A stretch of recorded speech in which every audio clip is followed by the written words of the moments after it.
Good day. My name is Pontsho Mosoeu, and I'm the manager responsible for the student support services.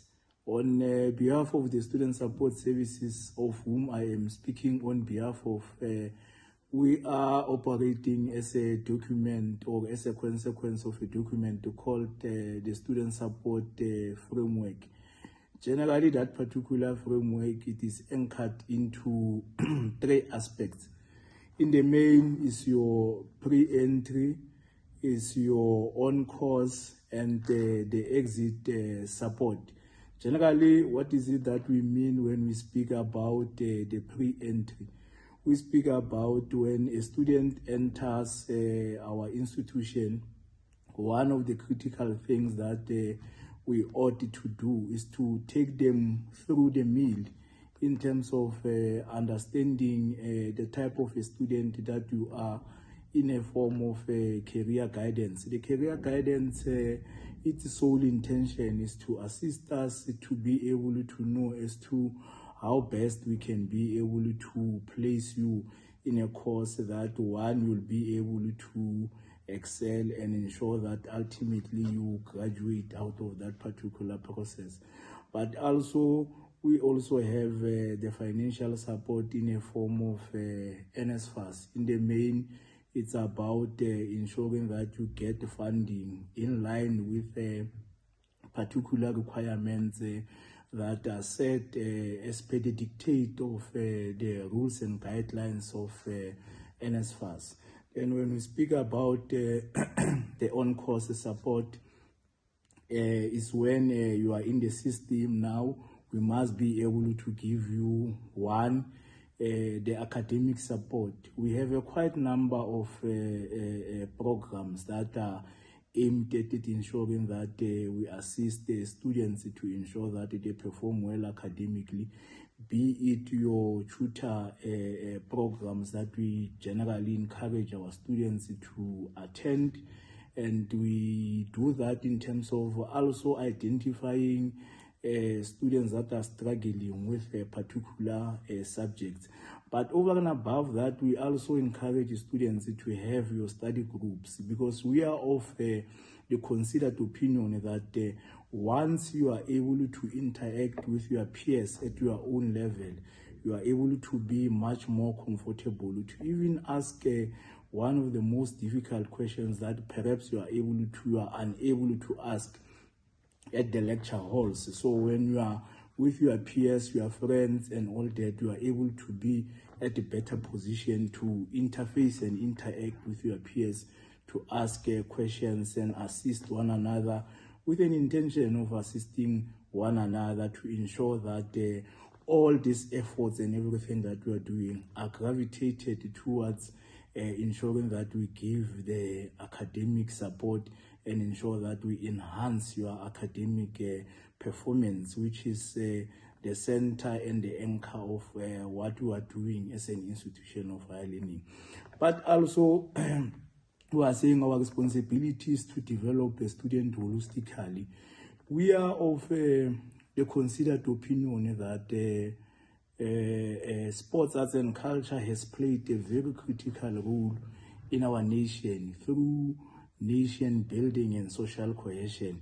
It then becomes our responsibility to create a conducive environment for those that are participating in a variety of sporting activities, be it netball, be it football, be it volleyball, basketball, chess, and a constellation of the manifestations of all these sporting activities that we can think of, because our responsibility is to earth that particular talent that is existing among students, create that particular environment for students to be able to flourish and thrive through this particular participation that one has indicated. We have the debate society to conscientize young people in terms of debate, in terms of unleashing their talents and so on. We have your arts and culture where students are also able to participate through a variety of activities that we have within the Society of Arts and Culture. But also within the very same on-course support that one have articulated, you will agree with me when I say that we are hailing from different backgrounds, and as a result we are confronted with a number of challenges. The social illness becomes one of the enduring question of our time, which if we don't seriously guard against that, there's got a potential of ensuring that the students don't perform well academically in terms of their studies. So we have services such as the college psychologist that we have in our college, which the responsibility of the psychologist is to assist the student to be able to have challenges that the students are having, and they are able to raise those particular challenges with the psychologist with a predetermined objective of ensuring that you overcome those particular challenges, be it issues of relationships, be it issues of family contradictions that are emerging from home and all that. We might not know, as I've indicated, we're living in a complex society that we are confronted with a number of challenges.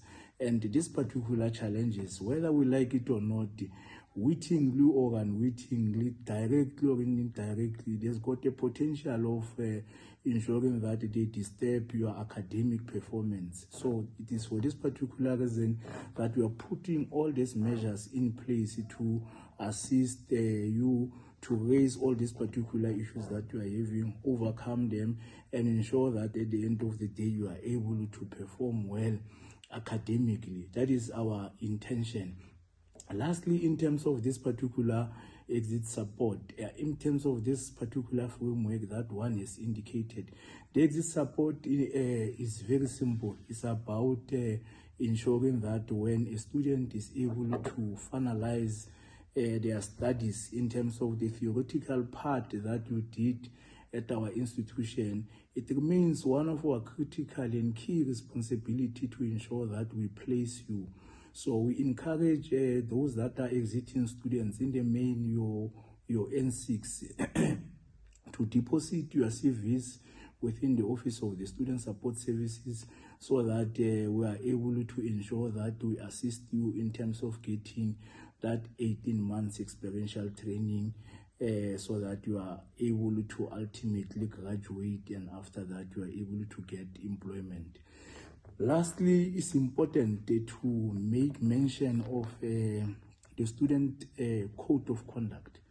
Very critical and fundamental. You will agree with me when I say that obviously we need to have this particular document, because this particular document ought to articulate and guide you in terms of your behavior, your attitude, and your posture as a student, in terms of how you must be able to behave.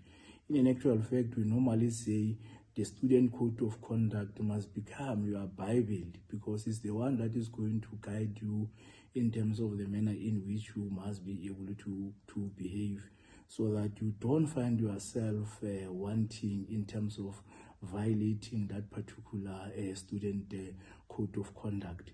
In the package that we are going to give it to you, we have made that particular documentation, the student code of conduct, available in order for you to go through it. So we urge you that during your spare time, please familiarize yourself with that particular document of the student code of conduct. Read it, go through it, understand it, so that you are able to know as to how you must be able to conduct yourselves.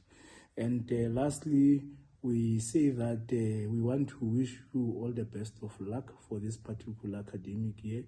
And we also want to say that you made the right choice by choosing to come and study at Tshwane South College. We wish you all the best of luck, and may the Almighty manifest you. Thank you very much.